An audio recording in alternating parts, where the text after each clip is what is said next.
So we're joined in this with two great guests. Jonathan Herzog was Andrew Yang's Iowa campaign coordinator and is now himself a candidate for Congress in New York's 10th district. Tom Shaughnessy is co-founder of the digital asset research firm Delphi Digital and host of the Chain Reaction podcast. Jonathan, Tom, thank you so much for hanging out today. Thank you so much for having us. So Jonathan, let's start with you. Let's go back 3 months ago, 4 months ago, 6 months ago. What was the state of the discussion of UBI kind of pre-COVID-19, and how have you seen that shift over the last few months? Absolutely. Well, first of all, happy Having Day. It's an honor to be here within a few hours of the Having. It feels like we're having our own 2020 quarantine party together here. Next time, though, the halving block will be mined in the United States, and every American will own Bitcoin through perhaps a crypto universal basic income.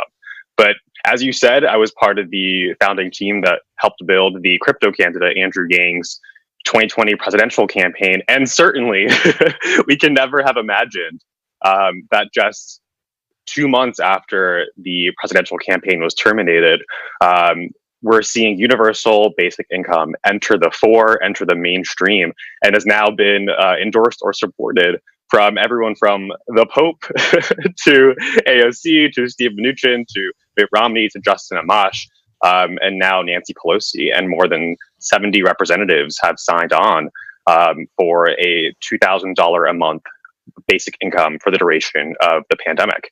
And I'm now running for Congress as a Democrat in New York's 10th district, in part because we have to together end the era once and for all of Ponzi scheme level inequality.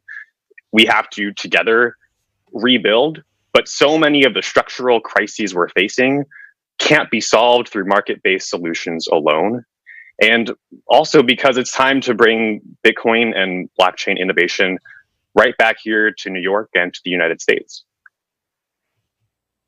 So as someone who watched that campaign very carefully and was even in the Yang DAO, not sure if you're familiar,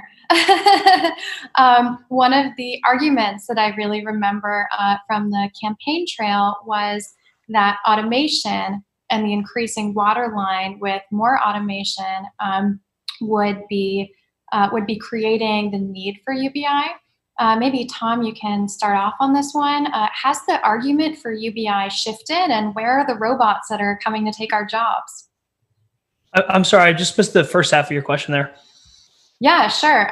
The question is, since the Yang campaign trail, where the argument for UBI, and correct me if I'm mischaracterizing, was really about the rising waterline of automation and job loss that would result from it, has the argument for UBI shifted since then? The rationale for why people think UBI would be interesting right now? Where are the robots that are coming for our jobs? Yeah, it's a really good question. I'm sure Jonathan would have definitely a clear answer on the econ around it. But I mean, what we're seeing on the tech side of things is that we're seeing a lot of automation take place. We're seeing a lot of experimentation with new types of technologies. AI, blockchain is obviously a huge part of that. People are able to start their own business now very easily. I think one of the issues against saying that jobs completely disappear is that a lot of times we forget about all the jobs that we create in the process, right? So, I mean, we spend all of our time in the crypto realm, and we're seeing some really interesting ways on how people are creating their own businesses, spinning them up, basically just with an internet connection and a laptop from anywhere in the world. So these are developers that would generally have to go, win the geographic lottery, qualify to get into a Harvard or a Stanford, take on some serious student loan debt, and then, hopefully get a job at Google or Facebook, making some serious money and also paying a crazy amount in, real estate and rent. Today, a developer can, for lack of a better word, not to phase into 2017, but publish their idea, launch a mainnet, and create a project and compensate themselves and their family for their work from their bedroom, especially, which is relatable today. And we're seeing that all the time. I mean, just this past 2 weeks, we saw launches from Aave, we saw Curve gain adoption, we saw others. So it's really great to see new ways that people could make money and start their own businesses, given what's going on. Yeah, Jonathan, I'd love to hear your take on this as well. Absolutely. We are now seeing essentially 10 years of change undergoing in 10 weeks. And COVID has now killed more Americans than died in the Vietnam War. It has now, according to the CDC, they've predicted a 9/11 death toll every single day starting June 1st. It's killed more than 20,000 New Yorkers. More than 30 million are unemployed. The Fed says we've entered or are entering a new Great Depression. And so certainly there will be new jobs created for the engineers and the developers. But these will be jobs for different people in different cities, in different sectors. And so the urgent need for a universal basic income and direct cash transfers is even greater now because tens of millions of people are unemployed and have lost basic access to cash and capital to meet their basic needs. So, speaking of the frustration that people are feeling, I want to zoom up this conversation a little bit to talk about, it's not just UBI, right? That is part of this shifting economic Overton window. It's the idea of how the government gets involved with markets in general, right? So this is for both of you guys again, but maybe we'll start with Tom.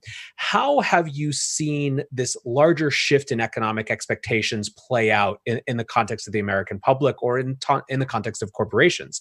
Were you surprised by the size, the speed, the aggressiveness of corporate bailouts, or was this something that was simply to be expected after the last decade? Yeah, it's a really good question. I mean, following 08, 09, for those who were around for that, I'm in crypto full time. So a lot of people my age didn't go through that with, money in the market. But following what happened in 08, 09, there's definitely an expectation for the government to move fast, to step in, to support businesses, support jobs. And frankly, they have. I mean, they have payroll protection program rolled out. There's EIDL loans. There's unemployment, obviously. There's some quirks there on it taking a long time. But, I think that they moved. I think the government moved pretty aggressively. I personally think that COVID-19 is starting to end. I think things are starting to open up. This is coming from somebody who self-quarantined months ago. I don't think the economy rubber band V-shaped recovery bounce back is going to happen because people are still, even if things open up, people are still going to be a little hesitant to gather in groups, to go out. Restaurants won't be able to have full capacity. This is all down the line. So there's definitely going to be some slowness to that. But I do not think we're entering a new Great Depression by any means of the word. I don't even think we're close. And I think that the government's done a good job in helping support businesses. It's nice to see that a lot of our community has rallied around supporting people and their businesses, work from home, all things like that. But I do think there's an expectation that the government moves fast, and I think they have. Jonathan, maybe to just help recontextualize this a little bit, do you think that this sort of the bailouts for corporations has created an expectation of UBI style policies or personal bailouts for citizens? Is that part of this kind of shifting interest in UBI at the highest levels? Unfortunately, what we saw is direct cash relief to people, to individuals, was only a tiny fraction of the multi-trillion dollars that were printed for the banks. And really, we haven't fundamentally learned the lesson of 2008 and the lesson of quantitative easing. The idea that we have socialism for the large multinational firms, let's say, Amazons of the world that pay zero in federal taxes, and rugged individualism for the rest of us. So unfortunately, there's no inevitability, there's no teleology, there's no natural order to the course of events. And we're seeing this very clearly in still the persistence of means testing in our cash relief programs, and the fact that our Congress is still on recess. We're talking about the United States and New York in particular, the worst offenders, and the leading in infection rates and in fatalities. And the former CDC director found that if New York City had just shut down 10 days sooner, 50 to 80% of all COVID-related deaths could have been avoided. So this is the level of institutional collapse and, frankly, incompetence that we are dealing with. And this is really why it's incumbent upon the tribe of reason and the crypto community to have a seat at the table in this moment. Power is never given, it's always taken. And it's on a tribe of decentralized frankly, people have faith in individuals and not just in institutions whose narratives and the lies of which are falling by the wayside. Jonathan, just to wrap up quickly, going back to a point you made at the very beginning of our discussion, do you think blockchain or crypto has a potential role to play in UBI, and what would the value add be? How realistic is that? I think there's certainly immense potential for a crossover between Bitcoin and blockchain and a universal basic income, in part, again, due to the power of the decentralization. And if you look back at the last time we saw unemployment rates at this level, you look at Germany in 1928 during the Great Depression, hyperinflation, the devaluation of the mark, and you saw a one-to-one correlation with the increase in unemployment and, frankly, the Nazi seats in the Reichstag. So this is very serious. And in times of extreme economic and social insecurity and scarcity, dangerous precedents can be established. And so it's certainly an opportunity for us to build new alternatives and new institutions. And I think Bitcoin and blockchain in particular, combined with the power of direct cash relief through a universal basic income, that is the way forward. And that's a great place to wrap it. Thanks for being here, everyone. Thank you so much, guys.